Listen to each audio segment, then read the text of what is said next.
Now, our own presidential election. There's been a lot of rumors. Elsa and I have been talking for months, truthfully, about the validity of the current Democratic ticket.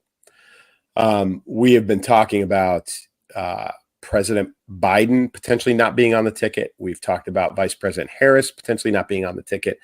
We've kind of ruminated on neither one of them being on the ticket for a number of reasons. We assumed that one or the other were going to have to come off the ticket to make a big move as the polling numbers keep dropping and comparative to President Trump, who doesn't even have a VP pick at this point. The presidential approval rating, the vice presidential approval rating is abysmal. And comparative, especially in swing states, they're losing in every state to President Trump in all of the projection polls. So a big move is expected to be made in some form or fashion to the current ticket because it's not a winner.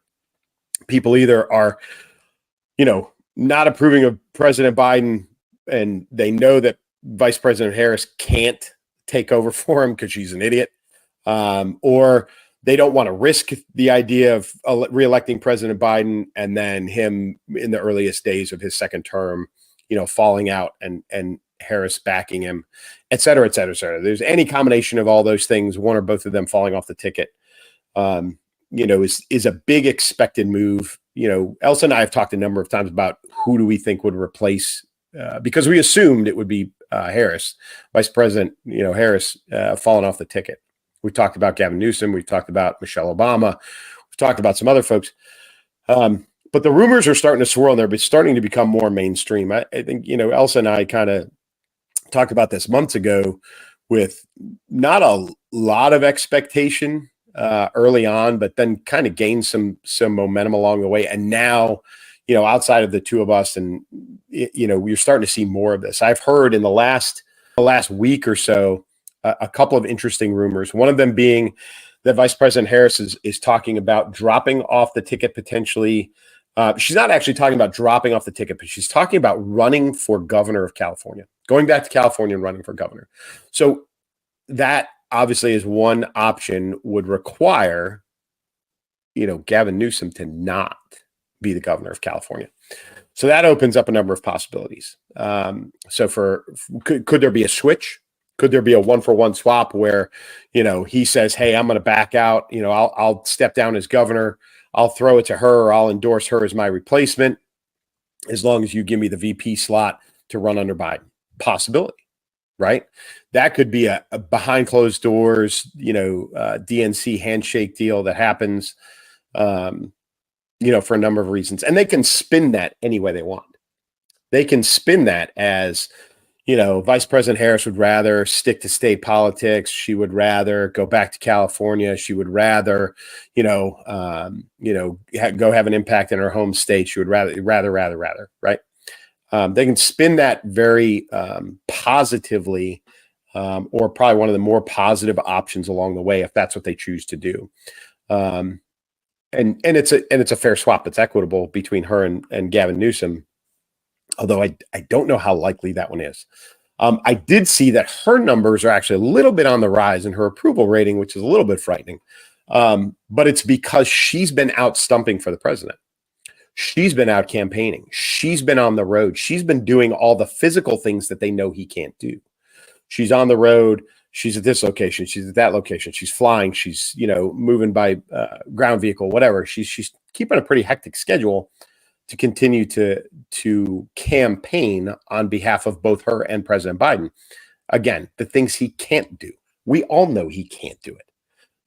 We know he's not physically capable. We're questioning whether or not he's mentally capable. I don't think any of us are questioning whether he's mentally capable. I think we all know that he's not mentally capable to continue to a pace of campaigning that we would all expect out of the president. Just exhaustion alone, let alone his mental faculties and mental acuity, maintaining what it is in the poor state it already is. But anyway, so her numbers are on the way up. So there's potential discussion, or there's potential that she would just flat out take his place, that he would step down from the ticket. She would be the DNC pick to be the next presidential candidate. understanding that the DNC can choose whoever they want. They don't have to go by any kind of endorsement. They don't have to go by state selection. They don't have to go by anything. There could be every single state in the union at the DNC could say, yes, we want President Biden, or at the commit or the convention in Chicago that's coming, this summer. Every state and every territory could say, yes, we want President Biden on the ticket as a Democrat. And the DNC can turn around and say, yeah, well, we don't really care what you want. We're going to put Kamala Harris, or we're going to put Michelle Obama, or we're going to put Gavin Newsom. We're going to make them the presidential candidate. And they can do that. They have the power to do that. So there is potential for her, Vice President Harris, to step in as the primary presidential candidate for the Democratic Party. Frightening as that is. So we've got the potential for her to step off the ticket, be replaced by someone else, leaving President Biden in the driver's seat as the presidential nominee. We've got the potential for her to replace him as the presidential candidate, and then open the door again for a new vice presidential candidate. It would be very, very interesting to see who that selection is. I don't think it would be Michelle Obama. I really don't. Listen, America is what it is. 2 females on the ticket, I think is not going to go over well. I think they'll lose. That's a horrible strategic decision, and it's too much to risk not knowing the absolute reaction to what that is. So I don't think that's the answer if Vice President Harris steps up and becomes the presidential candidate. Gavin Newsom, I don't think that anybody would want both him and Vice President Harris, as the ticket to run for president. 2 folks from California and coming from a state that's in an absolute downward spiral, essentially burning itself to the ground, went from a budget surplus to a budget deficit of billions, tens of billions of dollars in just a matter of years. The homeless crisis, all of it that comes out of California. I don't think anybody's going to want both of them on the same ticket. I think for the DNC, that's a poor decision.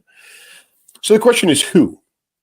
And I don't know the answer. I don't know who is waiting in the wings for the party, the Democratic Party, that could backfill either President Biden or Vice President Harris outside of the names that we've talked about. But as a primary, if she stays on the ticket, they've got to have a strong individual as the vice president or presidential candidate. And I don't think, and when I say strong, I'm talking a strong orator, somebody who can speak clearly, someone who can address the issues, someone who has an aggressive tendency and not the nervous cackling that you get out of Vice President Harris. It's got to be somebody who can go toe to toe with President Trump, in a debate, and really in a debate as it gets very close to the election. So I don't know who that is. I don't think it's Gavin Newsom. I don't think it's Michelle Obama. But there's something out there, and in my gut, I believe that there is going to be some change. I've been saying this for a while. Elsa and I have talked about it a number of times. I believe there is going to be a change to the primary ticket on the Democratic side, one or the other. I don't think both will be pulled off the ticket, but I think either President Biden or Vice President Harris, one of them is coming off the ticket. And it's being fueled by more rumors, and it's gaining momentum in the press and speculation in the mainstream media. It's not just me and Elsa talking, throwing ideas back and forth. This is actually picking up, and it's starting to gain some notoriety in places. People are taking notes of the things that Vice President Harris is saying. Again, where she would, I'd like to go back and run for governor of California if this election doesn't work out, I think is the caveat that she's throwing on there. But saying that out loud means she's actually thought about it, or someone's thinking about it. So those notes are being taken. People are paying attention, and it's starting to gain some traction within the mainstream media. So Another thing to keep an eye on. Again, my guess is that one or the other is going to come off. I actually believe that it is going to be Vice President Harris is going to come off the ticket. I don't think it's going to help. I think it's either one of them coming off the ticket's not going to help. They're not going to beat President Trump in the next election, in a fair election. So it's not going to matter one way or the other. But I do think that the Democratic Party has to make a move to do something, shake things up, to gain some positive momentum, because it's not going well. And you're starting to see it.